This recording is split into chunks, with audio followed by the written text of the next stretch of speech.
My guest today is the founder and director of the News Insider, a Pulitzer Prize winning Marshall Project criminal justice focused magazine that is distributed to hundreds of prisons and jails throughout the United States. He has won numerous awards and even an Emmy nomination. But unlike most award winning journalists, he spent 27 years in prison.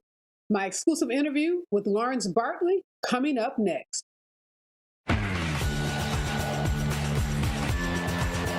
Live from Los Angeles, this is the Special Report with Areva Martin.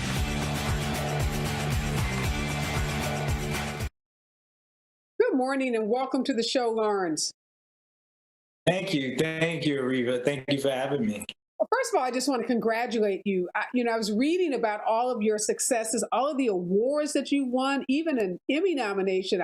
Just amazing success that you've had with your writing, with this magazine. We're going to obviously talk a whole lot about the magazine, but just wanted to let you know I was inspired by your story. And that story starts with you being incarcerated for 27 years. So, as I sit here and look at you today, you look like you could be, just walked out of an Ivy League college. But tell us, that journey. What happened to you 27 years ago? What happened that led to your incarceration for 27 years? Well, so fortunately, my story is kind of typical of Black males in this country. But, when I was 16, I was a victim of a drive-by shooting. I was shot 4 times. And during that period of time, we didn't have, trust for police in my neighborhood. So, I didn't feel safe, like going to police with my troubles. So I made a silly choice. And I picked up a gun and began to carry it for safety. And one night I went to a movie theater and it turned into a big argument between my group and another group who came in making noise. And many patrons were telling the other group to quiet down. But, this particular group seemed to be emboldened to argue with my group. And they stood over, about 10 or 15 of them. They went over to our group of seats and one of them pulled out a gun and fired at us. And people in my group, including myself, returned fire. And the result was, 3 people were injured and 1 person was killed, which is a horrible tragedy, something that, sits on my conscience and my heart today. And because of my role that I played in the crime, I was sentenced to 27 years at 17 years old. What city were you in, Lawrence? Where did this happen? In New York, I was in Nassau County. And, I heard you describe one, being the victim of a drive-by shooting yourself. Horrible to hear that. But as you said, not uncommon, unfortunately, for young African-American men, particularly in certain communities. But you said your group was attacked by this other group.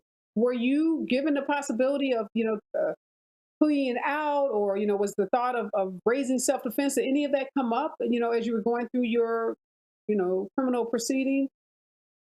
Well, I was given an opportunity to plea out, and which I would have, but it was a deal with myself and 3 other co-defendants. And one of my co-defendants was given a deal that he would have served more time than the rest of us, and he didn't want to do it. And it was a package deal, so they didn't allow any of us to plea out. But as far as self-defense wasn't on the table because I was charged and convicted with depraved indifference. So it's not about whether who fired the fatal shot or not, is whether you participated in an act which caused someone's death. Yeah. Those other guys that went to jail with you, are they out now as well? Yes, all of them have been released. Great. Are you in contact with any of those guys still? Well, I've spoken to 2 of them since then, but one of them, it was a long time ago. One of them has been deceased since then, So what was that like? Did you serve time in a prison in New York? Yeah, actually, I was in about 10 prisons in New York, in New York State. Over the course of 27 years, I was transferred numerous times. You can't pick and choose where you go and when you go. You can request to go, but you can't pick and choose. So it's a life of getting used to being moved around. It's a life of being in a strange place. As I mentioned numerous times, I learned how to shave there. I was a young individual. I grew to be a man. There was some very tough times, as you would imagine, but there were also some times in which I met some pretty awesome people, some people that I call my friends, including staff members. And when you live with people for such a long period of time during dire circumstances, sometimes you have no choice but to find things to make you smile. And it might be small things that some people might think are insignificant on the outside, but to us it meant everything. So you're 17. Were you even out of high school when you first went into prison, or were you like a junior or senior in high school? I was a B+ student. I was a senior in high school at the time. Okay, so were you able to go to college while you were incarcerated?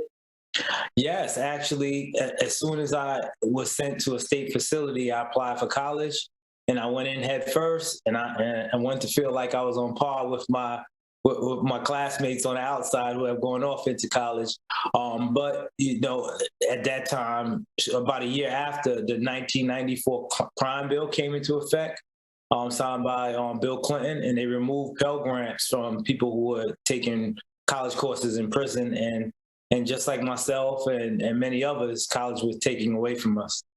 But after maybe 10 or 13 years, private donors began donating to college programs that operate in prison, and I was able to go back into college, and I earned a master's degree.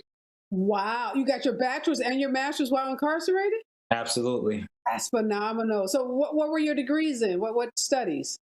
Well, my bachelor's degree is in sciences, behavioral science, and my master's degree is in professional studies, which is a theological degree.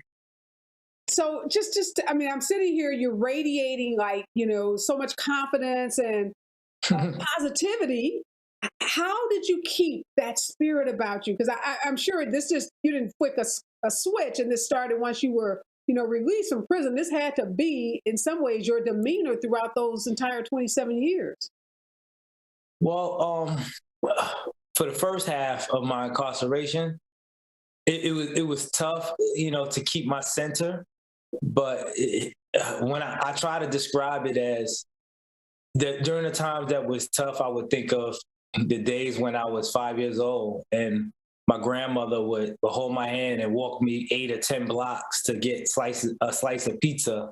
And she would sit there and with loving eyes and just stare at me as I ate it.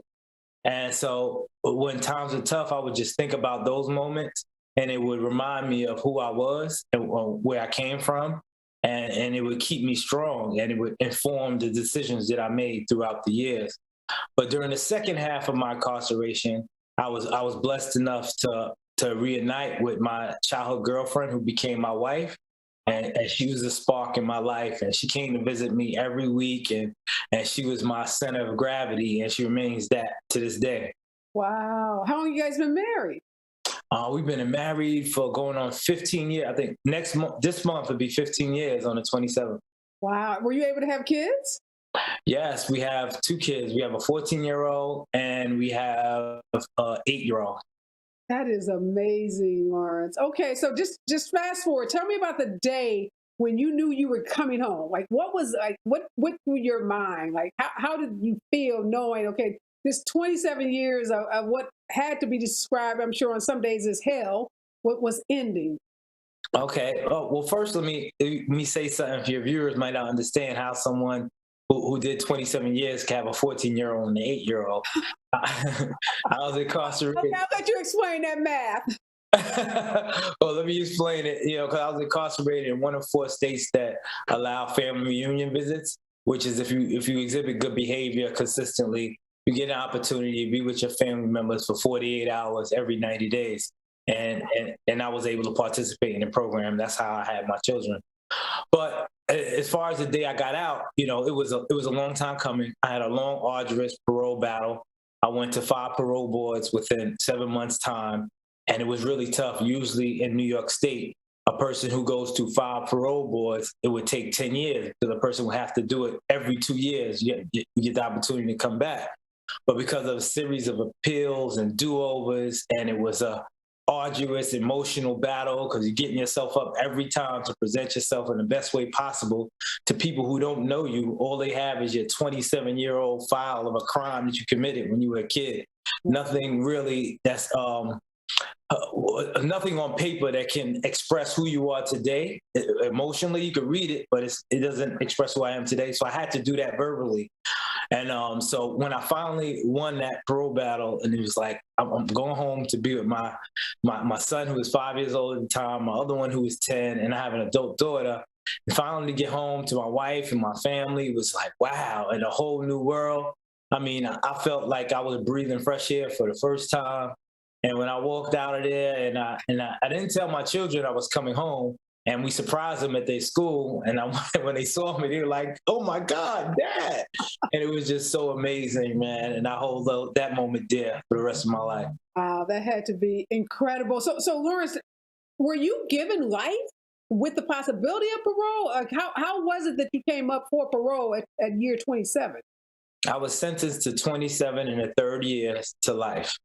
So that meant that I get to go to the parole board after 27 and 1/3 year, but New York State had passed a law called limited crime. It's called the LCTA, Limited Time Credit Allowance, LTCA, sorry.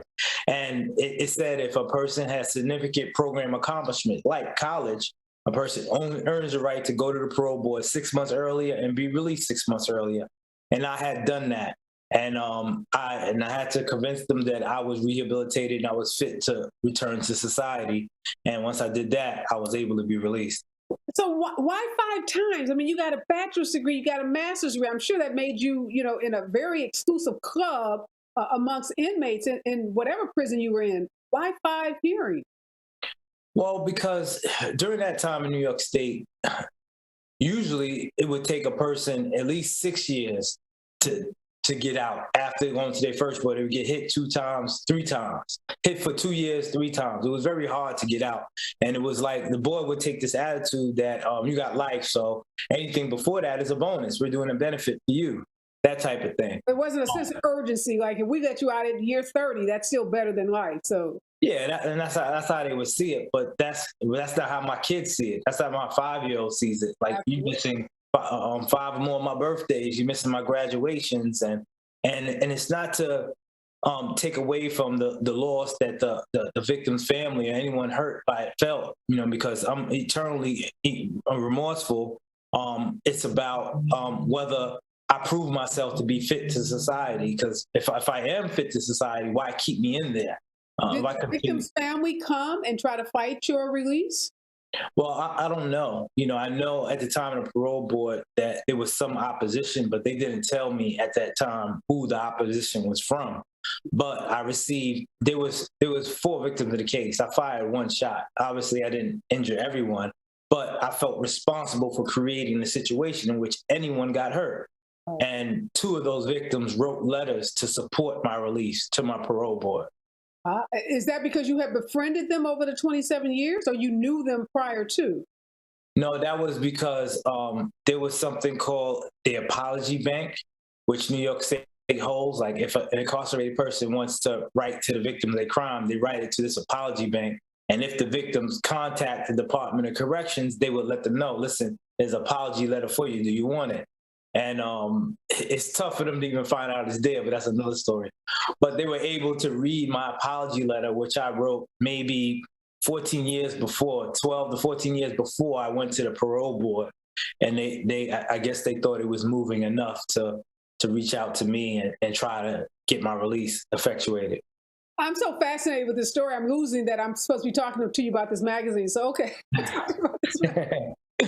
I'm just I've had a lot of folks on this show who were incarcerated. I've had a lot of guests who were wrongfully incarcerated who served, 25 years, 30 years. And I'm always fascinated with the fortitude, the spiritual, emotional fortitude and strength that they're able to muster, to just survive. And then the positive attitudes that they have. And some of them have gone on to start nonprofits and to do really incredible things to help other wrongfully incarcerated folks or just people, are criminal justice involved. So it's an area that I have a personal interest in. You know, I don't know if you could be Black in this country and not have somebody incarcerated. I just literally went home to St. Louis, which is my hometown, and saw a friend who served 42 years Wow. in jail when we were literally in elementary school.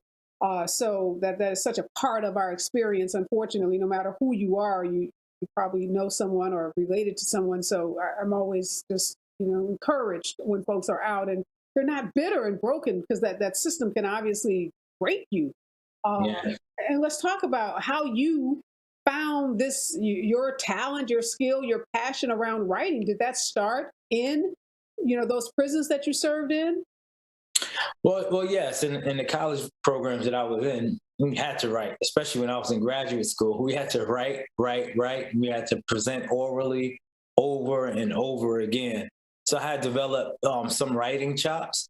But when I went through my parole ordeal, a friend suggested that I write about it because it was a truly an emotional and a unique experience. Sure, people went to the parole board and it took them a long time to get out, but I went to a parole board 5 times in a short span of time, so the emotion was exacerbated during that period. So I didn't want to write about it at first because I was fighting for my life. That's all I wanted to focus on. But I thought that if I write it, it might be able to help someone who is less articulate than me going through the same situation. So I wrote it, and it was published by the Marshall Project, which is a nonprofit news organization that covers criminal justice news. And after it was published, a month later, I was released. And they asked me to come to their offices to discuss parole. And later they offered me a job. And throughout my time at the Marshall Project, it had been my first time seeing the internet. And it wasn't my first time seeing the internet within 90 days of being released. And I'm working at this job. I was watching them. What year was this? What year did you get released and start this job? 2018. Okay, so you've just been out like 3 years. Yeah, 3 years, 3.5 now. Okay. Now. So you get released what month? I get released in May 5th, 2018. And you get this job like June? In July. July of 2018. That's right. Your first job ever in life, because you didn't work before you went to prison, right? Actually, I did. I had a few odd jobs before as a teenager, circulars. You're an industrious kid, B+ student, hard worker. Okay, I got the picture. That type of thing. I got it. Okay. So you get out. Did you work in prison? Yes, I worked for many years in prison. I had many jobs. I was a person that gave out jobs in prison. I worked at a place called the Program Committee, where you give out jobs as well as therapeutic program. Okay. So you're accustomed to working, but this is your first post-release job at the Marshall Project. You started July of 2018. Are you still with them?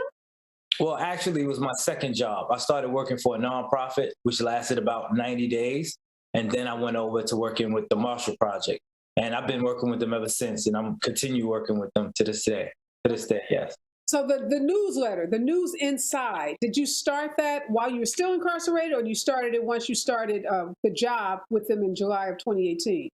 Yes, I started it when I started the job, because as I began to look at their website, I thought that, all this criminal justice news is relatable to people who are incarcerated, yet they can't see it because they don't have access to the internet.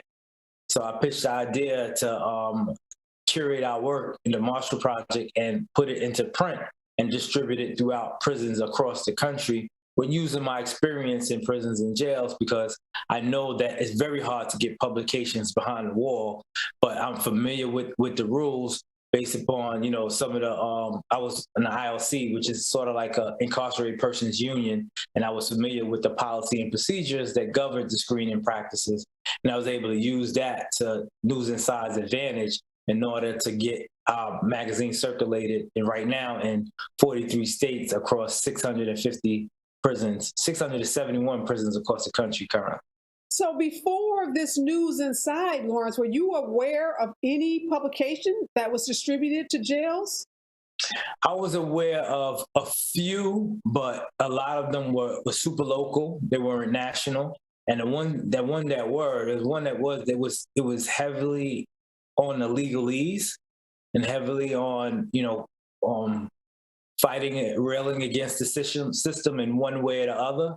Mhm. but our magazine is a little different. I try not to put in these dreadful stories, which most criminal justice stories are, but I try to put in stories that can be useful to individuals who are incarcerated, and they have a criminal justice flavor, definitely, but they always have something useful. Like, you know, we had a story about the vaccines, but it's relative to people who are incarcerated because they were getting the one-shot J&J. They didn't have access to the news to know what are the side effects. You know, can I see it? Can I see the vaccine drawn up out of the vial to put it in my arm because I don't trust prison administrators, that sort of thing. So being hyper aware of their circumstances and feeding it to them in a way that they can appreciate it.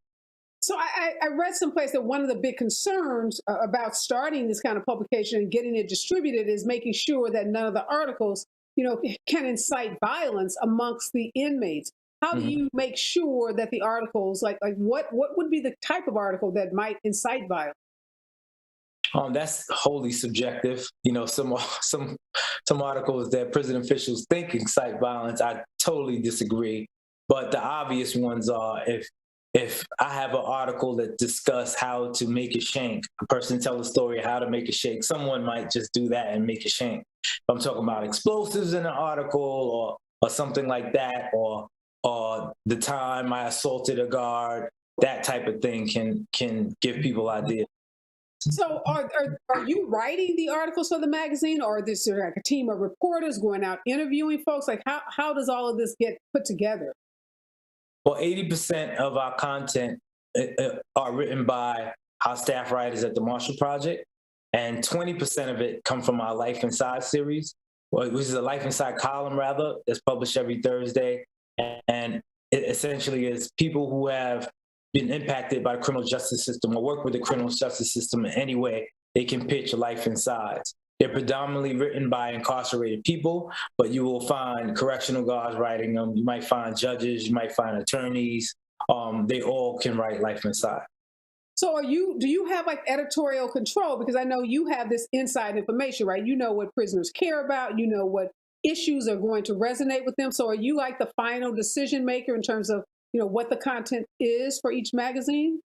Well, yes, I decide what goes into the magazine, but most of the articles are first published on our Marshall Project site, and we have editors who make it. Our editor-in-chief and our other editors make a decision on the directions where the articles go, and if I think that it's something that will resonate with the audience that I serve in my silo, then I pull that article and I put it into News Inside. But there are times that reporters may pitch, you know, an idea for a story that will resonate in News Inside. So we publish in News Inside at the same time we publish it on our site. And how frequently is News Inside produced? Is it a weekly or a bi-weekly? It's produced 3 times a year. 3 times a year it's produced. And we also have a video series called Inside Story, which is a show much like this, but it's hosted by me, and it's distributed in 35 jails across the country, 35 states across the country, and over 280 prisons and jails. Wow. Okay. So you do like a web-based show. Who are you talking to on the show? Well, I'm talking to some professionals. Many times it's our reporters who report out on different stories. We did one about the myth of the super predator, and we talked to a woman who was incarcerated at 13 years old, and she was pegged the super predator. And she tells you, well, you know, I'm not a super predator. If you see me right now in Walmart with my 2 children, I look like the typical mom trying to survive a Walmart shopping trip. And so we put stories like that in, and we have, you know, our reporters and our staff who write those stories to kind of explain how they came about the stories, and it's like a sort of an inside look. And how often is that distributed to these prisons? We did 3 this year, but I plan to produce them every 6 weeks, so it's fairly new. We're on our 3rd episode now. Okay. And so how are prisoners able to access that? Like, are prisoners able to go on the internet, like, you know, somebody sitting at home, or is this going to be, how do they get access to this video content? They're not able to go on the internet, but right now throughout the country, tablets are making their way. and they're very popular at this moment. Think of them like iPads, but they don't have access to the internet. Instead, they have access to a closed system in which the facilities have kiosks, and they can just download content from the kiosks onto their tablets, which is sometimes photographs that their family members send to them. They could be movies. They can be, articles, and in our case, it's a video series. And obviously, the warden or the prison administrator is determining what content is in this kiosk that's available for download for the prisoner. Yes, they make a deal with the tablet companies, and many of these tablet companies have these screening practices where keywords are flagged. If you say something like shank, then it's flagged, then you get extra consideration. But they have some technical safeguards in place to make sure everything is safe. And we primarily work with the ethical companies that, instead of charging incarcerated people a lot of money to get photographs and video from family, they have incarcerated people do academic exercises, which they earn credits, and they can use those credits in turn to purchase movies, purchase songs, etc. And one in particular company is called American Prisons Data Systems, APDS, and we work with them very closely. So are these tablets, did you have one of these tablets before you were released? Actually, they weren't in the prison I was in before I was released. There was other places in the country. It's brand new. Sort of. They were in other places in the country, but it's brand new to the state I was incarcerated in. It came shortly after I left. So if you had to guess, how widely are these tablets? I mean, is this like 50% of prisons or maybe 10%? How widely are they, used? There are various tablets companies. They compete with one another, but they are in 50 states. But there are a little bit over 7,000 prisons and jails across the country. And if I was to guess, I would say they're in about half of them. Oh, okay. So still half don't have access to this. Right. Like the social media sites. So are these tablets, are they allowed to go on and go on Facebook or Instagram so none of the social media? No. And what about email? Can they email from these tablets? Yes, they can email, and some of the companies charge them a lot of money to email, but others don't. So it's based upon what contract the state signed with what tablet company. And so your magazine, you guys obviously had to get agreements with these various prisoners to allow the magazine to come in. And is that free of charge to the prisoners? Everybody in that prison is going to get a copy of your magazine? I wouldn't have it any other way. Okay. Free of charge, free of hassle, both the video and the magazine. Wow. Okay. And what's the ultimate goal? You're communicating with prisoners. You've been in their shoes. What do you want the prisoners to get out of both your video content and the content in the magazine? Well, I want them to stay informed. I want them to, instead of relying on other people to tell them how to think, I want them to access information from various sources, and they can form their own decisions and their own perceptions on their own. And our content does that. During the times of the presidential election, we did a survey in which we surveyed incarcerated people about their political leanings, even though some could vote, some couldn't vote. But I wanted them to know that, listen, you can be part of the voting process. Various states allow people to vote once they get out of prison or off parole, and they should be comfortable with these issues now, learn these issues now. And we was able to do that and hear their ideas on what they think should happen, what are the pressing issues of the country. And over 8,000 of them responded to our survey, telling them how they feel about these things. So I want to give them a sense of inclusion. A lot of them feel excluded from society. They may have committed crimes, and some of them probably should be incarcerated, but some shouldn't. And either way, 95% of them are going to be released. And I'd rather them be released as intelligent, thoughtful, empathetic beings than people who were thrown away from society and get released with angst. So I hope that the information that we provide and what we produce will give them that sense of confidence and that sense of intelligence that they can own to themselves. And I know you've done a lot of content around COVID. And like you said, you did something around vaccines, really trying to educate them about the pandemic, the virus. Mm-hmm. vaccine. So I assume you're doing a lot of current events as well. You said politics, the elections. What kind of pushback, Lawrence? Did you get a lot of pushback, from, because a lot of people have the idea you're in jail, you're a criminal, you don't deserve, to have access to a tablet or the internet or even to, a highly and well-produced magazine. Did you get any of that kind of negative pushback? Sure, sure. We've gotten pushback. Some states say, come up with various excuses why they shouldn't let the publication in, but most states don't. And we're gonna have that. Our criminal justice system didn't become the most populated in the world for no reason.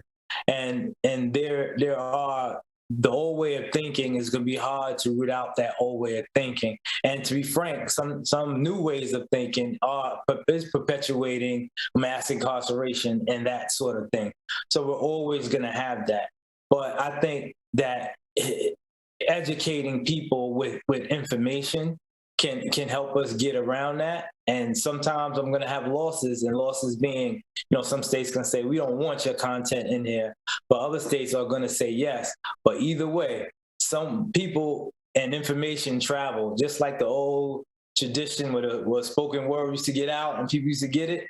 And word is going to get out eventually, and word about News Inside and what it's doing, I hope to include it in that spoken word. Do you have a favorite article? Is there one article that you wrote that you got incredible, feedback on, or that you felt really proud about? Is there, do you have a baby? It's tough to say. There's a lot, but it's tough to say. But the one that comes to mind now that I like is I wrote a piece called "I'm Not Your Inmate." And it's part of our language project, which is essentially, incarcerated people. Many times they're called inmate, they call felon, they call offender, convict, and those are labeled. It's not indicative of what a person is, and they're not called people. So instead, I'll try to refer to them as incarcerated people, or a person in prison, person in jail, person detained. So you put in people first, so you let them know that you're a person. So if it's not only language is important, it causes people to get stereotyped in many ways. So, and also some of the people begin to internalize that stereotype, and they think down on themselves, they think they're less than. So I try to prevent that by writing pieces like "I'm Not Your Inmate," explaining it all. And lastly, this is never about me, but I do recognize that incarcerated people reading my pieces, they say, wow, there's a person who was incarcerated 17 years old. He did 27 years, and he's a dark-skinned Black male, and he's in journalism after all that time. Well, maybe I can do something positive too. So, and I welcome that, and I want people to think that they can do something positive too. It may not be in journalism, but it may be something else. But I hope they find their way. Did you have any, in your wildest dream? I knew you had to think you were going to get out. That had to sustain you, your wife, your kids. So you knew you were coming home.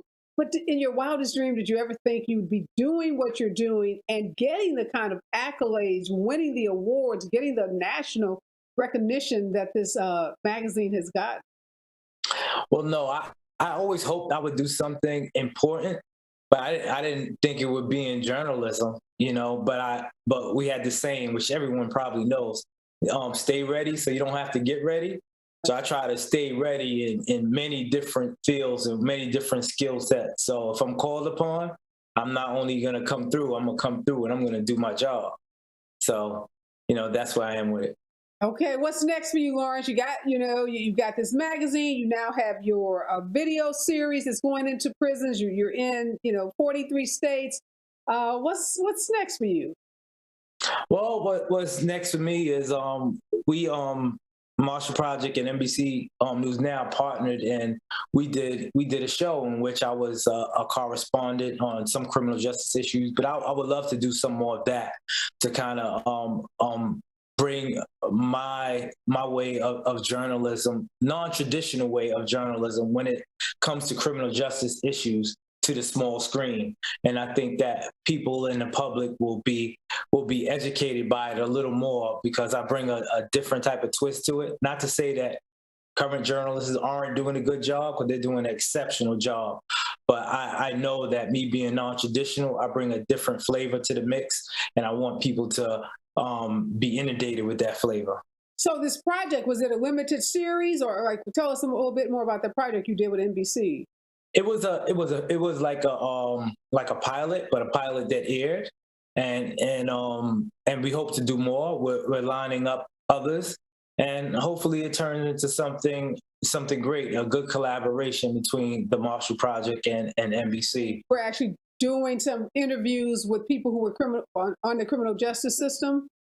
Yeah, I did a piece in which I interviewed Senator Dick Durbin on the Capitol, and it was about people who were released from federal prisons during the time of COVID, who had nonviolent crimes because of the lack of social distancing ability in prisons. They were released, 4,000 of them, but while they were released, after the vaccines began to come out, the federal government started to say, well, we got to bring these people back.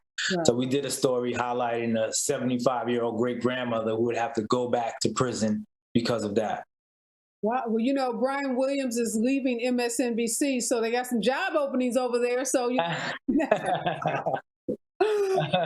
No, before I let you go, Lawrence, I'm just so excited about all the work that you're doing. But dispel for us the biggest misconception that the general public has about people who are incarcerated. I think, a lot of people, as I say, like to think of people who are just as involved as being less than human, obviously deserving of treatment almost akin to animals. But help us, what are the one or two biggest misconceptions that you would like to dispel about people who are just as involved? Well, and people who are just as involved, they come from traumatic histories, and they say hurt people, and a lot of times that's where that's where they're coming from. That kind of is the impetus for them to commit a crime. But after committing a crime, there's so many barriers that are in place that would put a person back into that cycle. And I think that there are powers that be that know that, but they spew it to the public as if these people are dangerous, monstrous people, and that narrative begins to permeate, and people start believing it without even digging into the truth and the individual circumstances that made this a horrible situation. Not to say that the people who commit crimes should be let off the hook, but there are people who committed crimes that are great and wonderful people. They have hopes and dreams, just like all of us. They want to be husbands. They want to be wives. They want to be mothers. They want to be fathers. And sometimes an opportunity is all that these people need. Once given the opportunity, they can make whatever situation they're in better than it was before they got there. Wow. Well, the holidays are coming up, and we want to know what we can do to further the work of the Marshall Project. Where can we find your great work, and what can we do to help advance this work? Well, you can just Google News Inside and you'll find my work. And you can Google The Marshall Project, www.themarshallproject.org, named after the late, great Thurgood Marshall. And just please appreciate the award-winning work that we produce. The Marshall Project won 2 Pulitzer Prizes.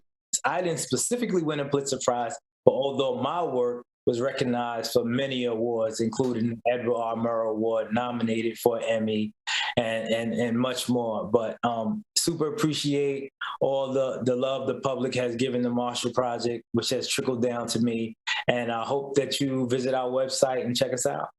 Wow. Again, this is the perfect holiday story, has a little tragedy, but boy, the ending is so incredible, so powerful.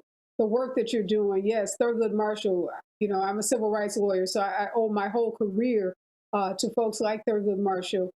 Just so happy to see you, wishing you, your family the best during these holidays. Keep, writing those powerful and impactful stories, and keep making a difference and speaking your truth, because people are listening. And thank you. Inspiring, not just folks inside of prisons, but folks outside, reminding folks that hopes and dreams do come true. Again, thanks so much for joining me, Lawrence. Thank you, Areva. Wow, I can't thank Lawrence enough for joining me. What a inspirational story, and to have that story, be told around the holidays is just so powerful. You all know I've had so many people on the show who've been incarcerated, folks who've been wrongfully accused, some who actually committed their crimes, but all of them have the spirit of positivity and want to give back, want to serve others, and that's clearly what Lawrence is doing. He's only been out 3 years, but look what he's accomplished in those 3 short years. For some of us, it may take a lifetime to do what he did, but I'm just so incredibly proud of the work that he's doing. I'm blessed to have discovered the work that he's doing. I'm happy to hear that others in the media, big networks like NBC, have discovered Lawrence. I know big things are ahead of him as he continued to serve others and just be a bright light for those folks who are incarcerated. I think, dispelling this myth, and we all have to do this, that people incarcerated are just like you and me. They made bad decisions. And yes, they deserve to be held accountable for the bad decisions that they made. But at the end of the day, they're people, they're humans, they have hopes and dreams, as Lawrence reminded us. And what we can do as folks who are not incarcerated is have some empathy, particularly during this holiday season, is have some empathy. Just some words to goodbye before I get out. When life gives you a second chance, give it your best shot. Boy, is Lawrence Bartley giving life his best shot. Got to give it up to this brother. He is doing big things, and we are so proud of him again. Let Lawrence be a model for all of us. All right, y'all, I'm out. Be safe out there. Wear your mask. Get your booster. And remember, we're all in this together.